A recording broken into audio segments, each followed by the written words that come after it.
बता दीजिए। मैं सतनाम सिंह मट्टू एडवोकेट राष्ट्रीय लोकदल का एक कार्यकर्ता हूं। मैंने देखा है कि इस शासन में किसानों का बहुत ज़्यादा उत्पीड़न हुआ है और आज किसान दिवस है। किसान दिवस को लोग महत्व नहीं दे रहे थे। 23 दिसंबर 1902 को किसान मसीहा चौधरी चरण सिंह का जन्म हुआ था और चौधरी चरण सिंह ने किसानों के लिए जो किया उसी की बाबत आज किसान किसानी कर रहा है और किसान जिंदा है। कुछ समय तक हम सब धर्म में, जाति में, ऊंच नीच में बट गए थे और किसान नहीं रहे थे, तो किसानों की बहुत बड़ी दुर्दशा हुई। किसानों को लगभग 13 महीने दिन रात सड़कों पर बितानी पड़ी और 13 महीने की सड़कों पर बिताई रातों ने हमें एक चमन दिया, हमें जीत दी और एक अहंकारी राजा को किसानों के आगे झुकने को मजबूर किया।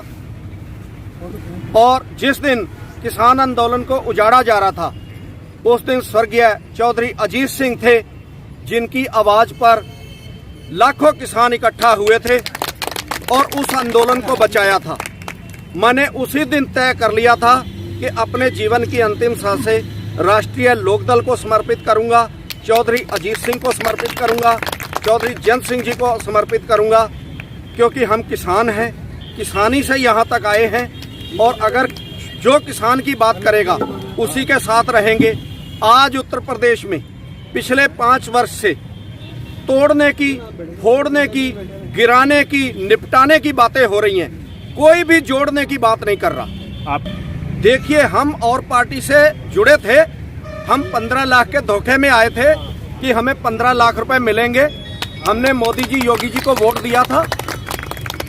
हमने 2 करोड़ नौकरियां अपने युवाओं के लिए सोचा था मिलेंगी, नहीं मिली।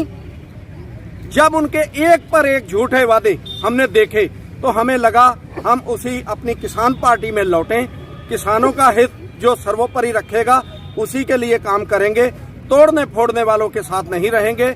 और मैं इस उत्तर प्रदेश सरकार में बैठे बाबा जी को ये बताना चाहता हूं कि हम वो लोग हैं, ना तो हम औरंगजेब से झुके थे, ना आपसे झुकेंगे।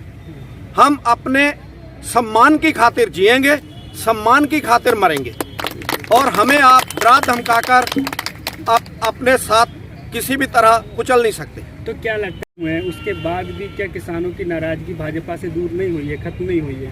देखिए, भाजपा को जब लगा कि उनके लोग, उनके नेता गांव में घुसने नहीं दिए जा रहे हैं, तो ये तो उन्होंने बिल वापस लिए हैं मजबूरी में।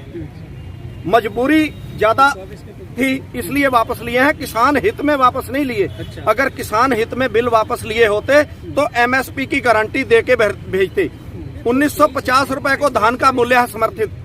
हम न्यूनतम मांगते हैं, मैक्सिमम नहीं। आप अपनी चीज मैक्सिमम रिटेल प्राइस पर बेचो, एमआरपी पर, हमारी एमएसपी पर भी ना खरीदो। एक ही देश में एक सिक्के के 2 पहलू, ऐसा नहीं होने वाला। हमें एमएसपी चाहिए तो चाहिए। अगर आप किसान हितैषी थे तो बिल वापस लिए, उसी दिन आप कहते एमएसपी की आपको गारंटी दे रहे हैं, अपने घरों को जाइए। ये सिर्फ उन्होंने अपने चुनाव के लाभ को देखते हुए किया है। हम ऐसा बिल्कुल नहीं होने देंगे। इसके अलावा बहुत मुद्दे हैं जिस पर हम इस भाजपा सरकार से नाराज हैं, जिन्होंने हमें बहुत रुलाया है। वो कहते हैं, मोदी जी कहते हैं कि एमएसपी ना खत्म हुई है और ना खत्म होगी, और जो डिमांड थी गारंटी का कानून बनाने की, उस पर भी कमेटी बना दी गई है।